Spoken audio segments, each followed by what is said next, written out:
On va vous présenter à deux voix ce projet IREALTO au nom des partenaires qui mènent le projet dans le cadre d'un consortium. Donc, le projet IREALTO, c'est l'étude d'une ressource alternative de qualité maîtrisée au service de l'irrigation raisonnée des vignes. Donc, ce projet se situe à Gruissant, qui est une commune située sur le littoral audois, qui appartient à la communauté d'agglomération du Grand Narbonne, sur laquelle la vigne est vraiment la culture majoritaire. Et l'ensemble de ce vignoble, comme à l'échelle régionale, il est soumis à un stress hydrique important.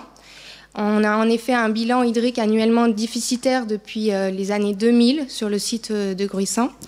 Et en fait, les précipitations sont plus faibles que la quantité d'eau évaporée par les vignes.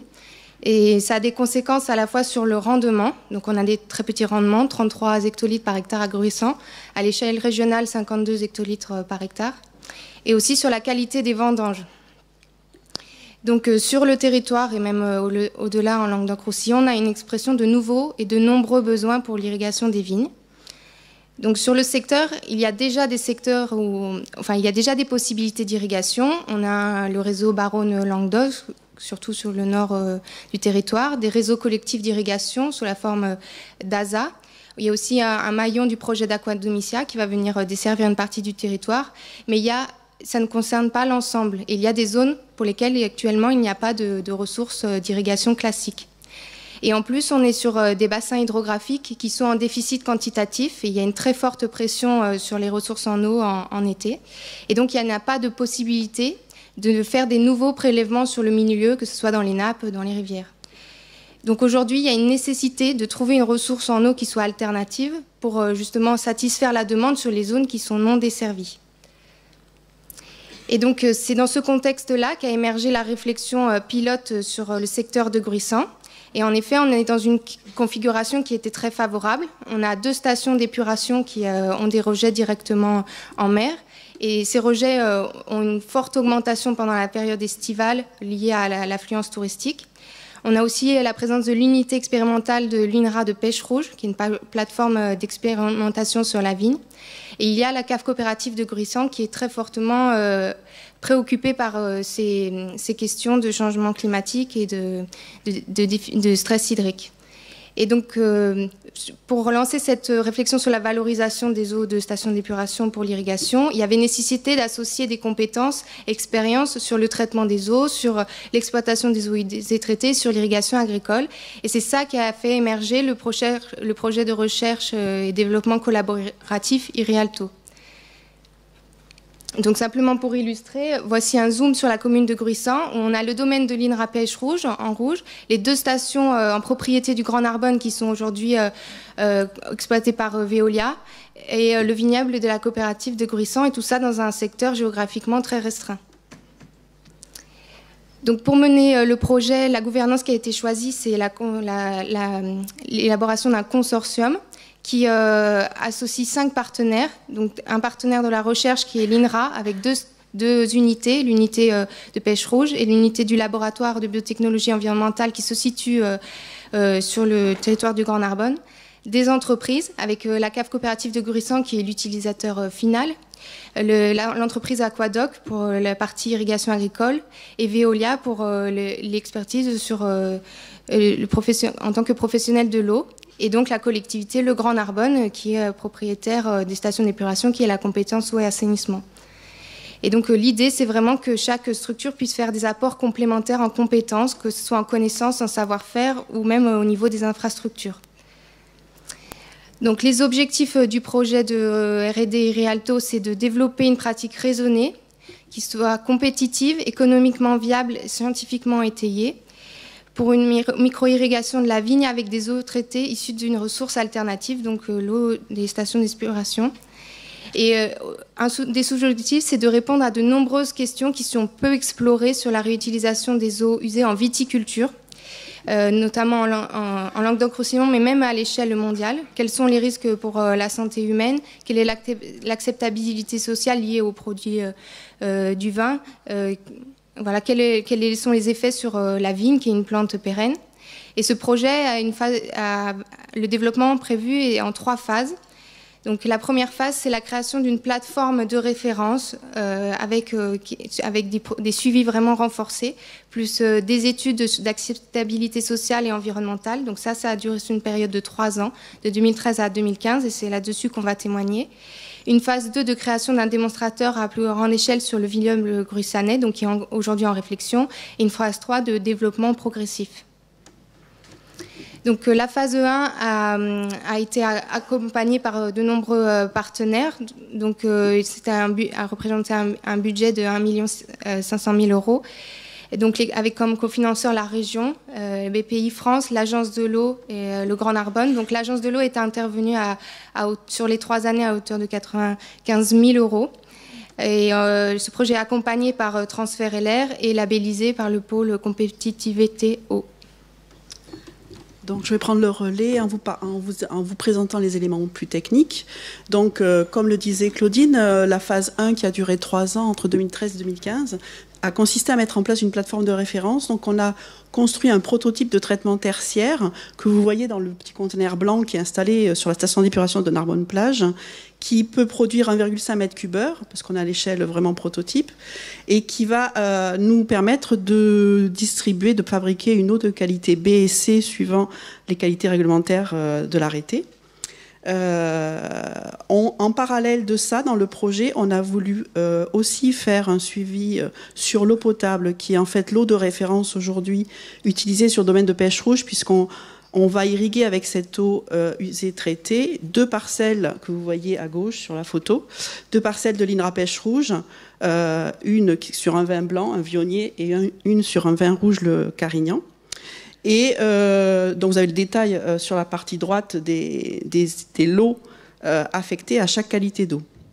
Et donc l'irrigation est menée et conduite par les spécialistes de l'INRA. Et en fait, en réalité, les besoins en eau pour limiter le stress de la plante a été opéré chaque année entre juin et septembre en fonction de la pluviométrie insuffisante de la période d'irrigation. Donc le suivi renforcé, je ne peux pas vous le détailler pleinement parce qu'on n'a pas beaucoup de temps, mais en fait il a consisté à le réaliser sur ces 4 types d'eau, donc enrichir de la donnée sur l'eau brute qui est en fait l'eau du canal d'irrigation de Sainte-Marthe, et l'eau B et C fabriquée spécialement pour le projet. Donc on a fait le suivi réglementaire, mais également on y a associé des paramètres physico-chimiques, des substances dangereuses pour l'environnement, les sous-produits de la chloration, puisqu'on mettait une chloration dans le procédé de traitement, et également quelques substances médicamenteuses à titre exploratoire. Le suivi du sol, de la nappe et de la vigne et du vin a également fait partie de ce suivi renforcé qui a été réalisé par les collègues de l'INRA. Et donc, pour ce projet et pour cette phase expérimentale, il y a eu la nécessité de monter un dossier d'autorisation auprès de l'ARS, qui a instruit le dossier en 2013, et donc qui a qualifié que le niveau requis pour l'irrigation de la vigne était un niveau de qualité B, et que donc nous avons obtenu, le Grand Narbonne en fait, associé à l'exploitant Veolia et à l'irrigant INRA, a obtenu un arrêté préfectoral pour une durée de 3 ans, nous autorisant à irriguer en qualité B pour ces 3 années d'irrigation et à titre expérimental en qualité C. Et les premiers résultats qu'on peut aujourd'hui vous communiquer sur cette phase 1, c'est que ces campagnes ont été riches en enseignements, car fabriquer une eau de qualité B et C, en fait, on n'avait pas de recul jusqu'à présent, puisqu'il y avait des nouveaux paramètres qui entrent en ligne de cause, comme les phages ARN et les BASR, et on avait du recul sur les E. coli et les entérocoques, grâce au traitement renforcé qui s'opérait pour des zones de baignade, mais pas pour, je dirais, avec ces nouveaux paramètres. Et donc, au bout de ces 3 années, on a réussi à qualifier qu'on pouvait obtenir, via la filière en place, qui est une préfiltration couplée à un UV et une chloration succincte, on a atteint ces niveaux de qualité B et C. On a aussi constaté, puisqu'on avait des points de surveillance au point de livraison sur les parcelles, que la qualité s'améliorait toujours entre le point de contrôle sorti du traitement tertiaire et le point de livraison en entrée parcelle. Donc ça, c'était plutôt aussi intéressant comme élément. de résultats. Et nous avons aussi surveillé un certain nombre de paramètres physico-chimiques qui sont importants puisqu'on touche à l'agronomie.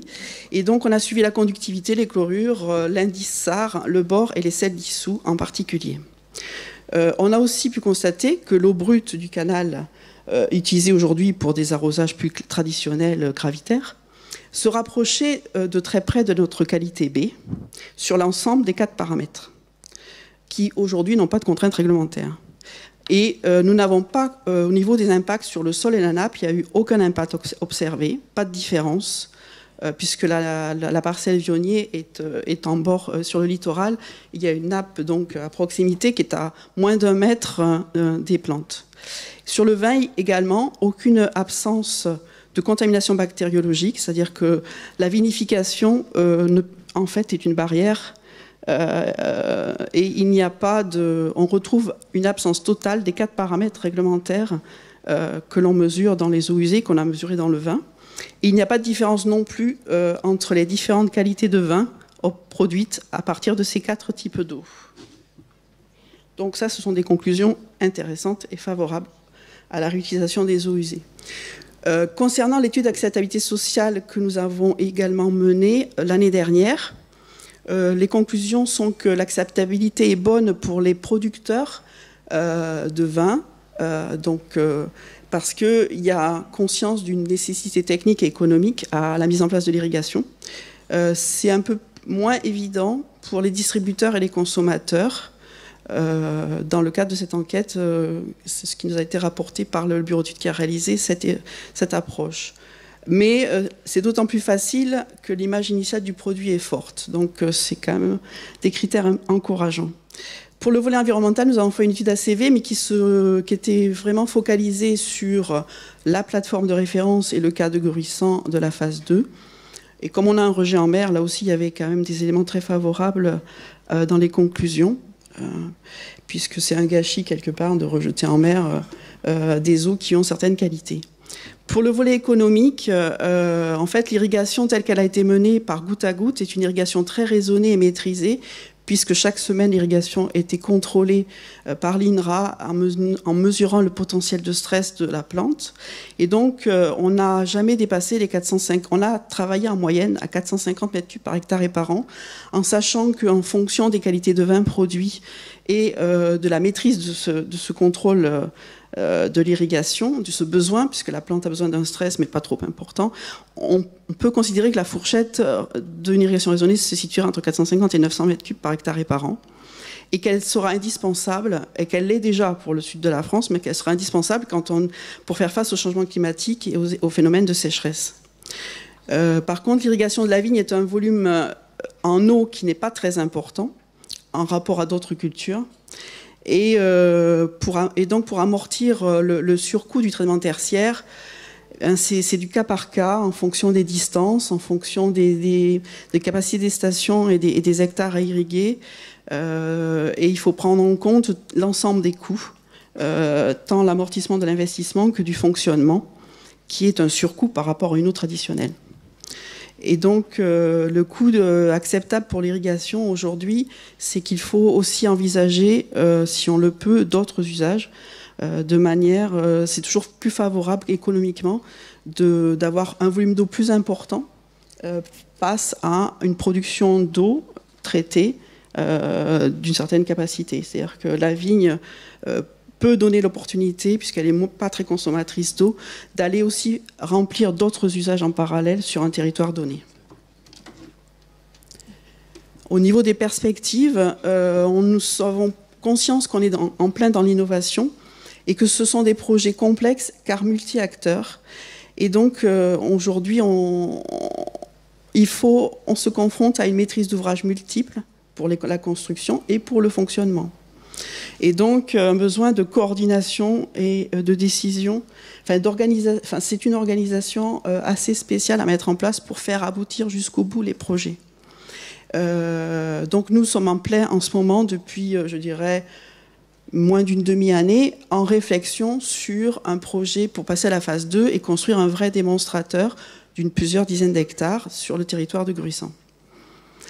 Et nous avons également en réflexion la volonté de poursuivre l'expérimentation via un observatoire, qu'on en appellera Observatoire Rialto, parce qu'en fait, il serait intéressant de pouvoir mesurer sur le long terme les effets sur le vin liés en particularité à la salinité qu'apporte l'eau usée par rapport à une eau traditionnelle, puisqu'on est beaucoup plus salin qu'une eau traditionnelle, et que ça, c'est un facteur sur le long terme qui peut être problématique. Et c'est pas avec 3 années d'expérimentation qu'on peut mettre en évidence ce risque et le mesurer. Donc ça sera l'objectif de cet observatoire, de pouvoir suivre la qualité du vin sur un plus long terme. Je pense que j'ai fini. Voilà. Voilà, merci mesdames. Merci.